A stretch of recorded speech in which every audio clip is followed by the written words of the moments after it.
Election commission తీరుపై మమతా బెనర్జీ చేసిన comments కొత్త చర్చకు దారితీశాయి. అన్ని పార్టీలు ఈ ఇష్యూపై పోరాడాలని దీది పిలుపు కూడా ఇచ్చింది. చాలా రోజులుగా ఈసీ కేంద్రానికి తొత్తుగా వ్యవహరిస్తోందన్న విమర్శలు, ఆరోపణలు వెల్లువెత్తుతున్నాయి. ఇప్పుడు దేశంలోని పొలిటికల్ పార్టీల టార్గెట్ ఈసీయేనా? ఇదే ఇవాల్టి wide angle.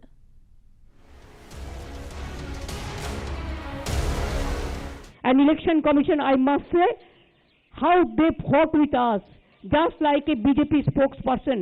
But ultimately, I'll go to Constitution bench, because whatever they have done for this time in Bengal, there must be something, some limitation, some Lakshman Rekha for the election commission also. Only 3 nominated men, and here the retired officer, they cannot control this country. They have to take care also for the democracy. చూసారుగా, Bengal result వచ్చాక Mamata Banerjee first reaction ఇది. కేంద్ర ఎన్నికల సంఘం తీరుపై ఆమె చేసిన విమర్శలే ఇప్పుడు హాట్ టాపిక్ గా మారాయి. ఈసీ బీజేపీ అధికార ప్రతినిధిలా పనిచేసిందని, ఎన్నికల కమిషన్ తీరుపై సుప్రీంకోర్టుకు వెళ్తాను అని తెగేసి చెప్పింది దీది. బేసిక్గా గెలిచిన పార్టీలు విజయోత్సాహంతో మాట్లాడతారే తప్ప ఇలాంటి డైలాగులు చెప్పరు. ఒకసారి గెలిచాక ఈ ఇష్యూని అస్సలే పట్టించుకోరు. నిజానికి ఈ రకమైన ఆరోపణలు, విమర్శలు ఓడిపోయిన పార్టీలు చేస్తాయి. వాళ్లు ఎలక్షన్ కమిషన్ తీరుపై అనుమానం వ్యక్తం చేస్తారు. కానీ బెంగాల్లో దద్దరిల్లిపోయే ఫలితం వచ్చాక కూడా మమతా బెనర్జీ ఈసీపై పోరాటం చేస్తాను అని చెప్పారు. తనతో పాటు మిగతా రాజకీయ పార్టీలు కూడా కలిసి రావాలని పిలుపునిచ్చారు. అంతా కలిసి ఈసీ వ్యవహరిస్తున్న తీరుకు వ్యతిరేకంగా మాట్లాడాలని చెప్పడమే ఇప్పుడు దేశమంతటా కొత్త చర్చకు దారితీసింది.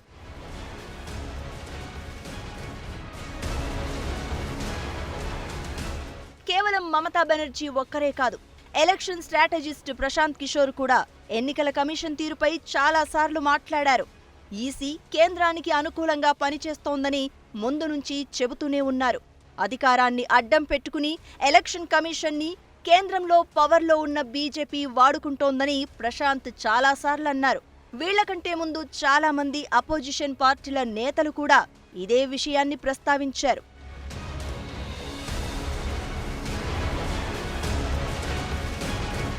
5 రాష్ట్రాల ఎన్నికల ఫలితాల్లో కేంద్రానికి షాక్.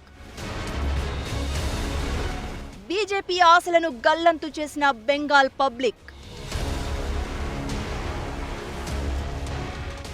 తమిళనాడులో కమలనాథులకు తప్పని షాక్. కేరళలో బీజేపీ వైపు అసలే చూడని ప్రజలు.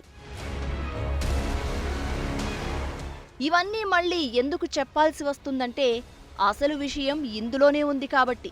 5 రాష్ట్రాల ఎన్నికల్లో 3 మేజర్ స్టేట్స్లో బీజేపీ దెబ్బతింది.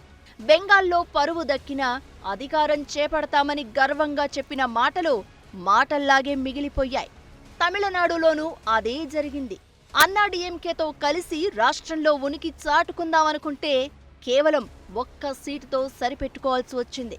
ఇక కేరళలో అయితే అక్కడి జనం బీజేపీ అనేది ఒకటి ఉందని కూడా గుర్తించలేదు.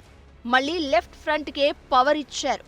కానీ ఈ 3 రాష్ట్రాల్లో గెలిచేందుకు కేంద్రంలో ఉన్న బీజేపీ తనకున్న శక్తియుక్తులన్నింటినీ వాడింది. అయినా ఏం చెయ్యలేకపోయింది, ఫలితాన్ని మార్చలేకపోయింది.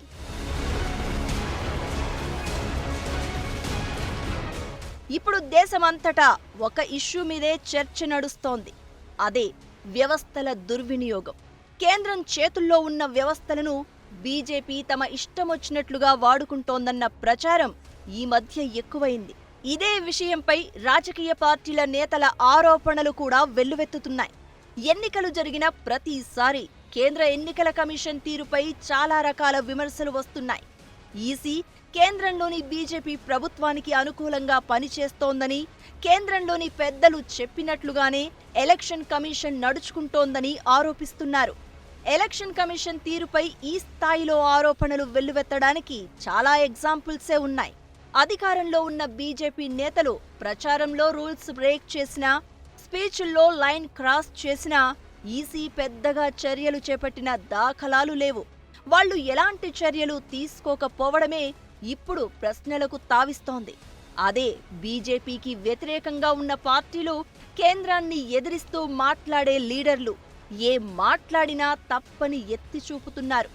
ఎన్నికల కోడ్ ఉల్లంఘించారనో, నిబంధనలు అతిక్రమించి మాట్లాడారనో, రెచ్చగొట్టే వ్యాఖ్యలు చేశారనో ఇలా ఏదో ఒకటి తీసుకొచ్చి పదుల సంఖ్యలో రూల్స్ చూపించి వారిపై వెంటనే చర్యలు తీసుకుంటున్నారు.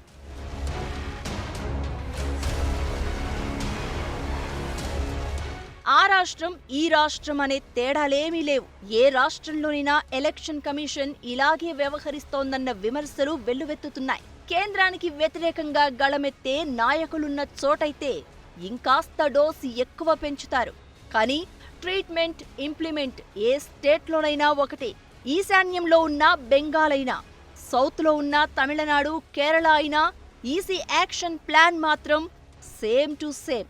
బెంగాల్ ఎన్నికల ప్రచారంలోనూ ఈ విషయం కొట్టొచ్చినట్లు కనిపించింది. బెంగాల్ ఎన్నికల్లో మమతా బెనర్జీ ఒకసారి తన స్పీచ్లో మతం గురించి మాట్లాడింది. దీంతో ప్రచారం నుంచి ఒకరోజు మమతను ఈసీ సస్పెండ్ చేసింది. దీనిపై పెద్ద రాజకీయ దుమారమే రేగింది. బీజేపీ చేసే ప్రచారమంతా మతం మీదే ఉంటుంది. అలాంటప్పుడు బీజేపీ నేతలను సస్పెండ్ చేయకుండా ఒక్కసారి మాట్లాడినందుకే మమతపై ఈసీ చర్యలు తీసుకుంటుందా అంటూ నిలదీశారు టీఎంసీ నేతలు.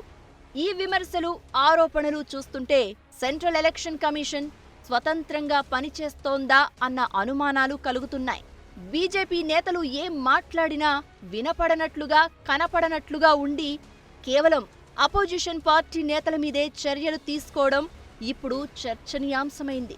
నిజానికి ఎన్నికల సంఘం సభ్యులను కేంద్రమే నేరుగా నియమిస్తుంది. అందువల్ల వాళ్లంతా కేంద్రానికి అనుకూలంగానే పనిచేస్తారనే ప్రచారం ఉంది.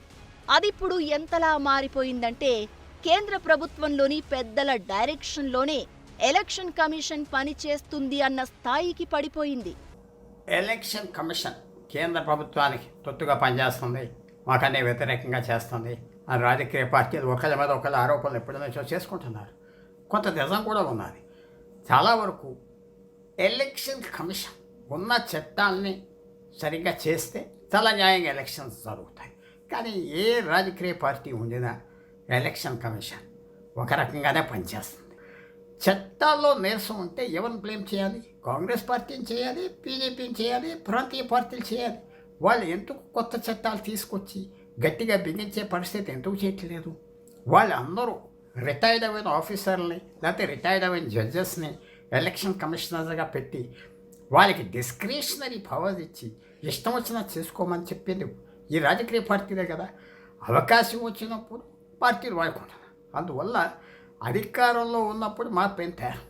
ఎలక్షన్ కమిషన్ వ్యవహరిస్తున్న తీరు ప్రజాస్వామ్యానికి విరుద్ధమని, భవిష్యత్తులో ఇది ప్రమాదకరంగా మారే అవకాశం ఉందని రాజకీయ విశ్లేషకులు హెచ్చరిస్తున్నారు. ఇదిలాగే కంటిన్యూ అయితే అంతమనేది ఉండదని, వ్యవస్థల దుర్వినియోగం మంచిది కాదని రాజకీయ పార్టీలు కూడా అభిప్రాయపడుతున్నాయి.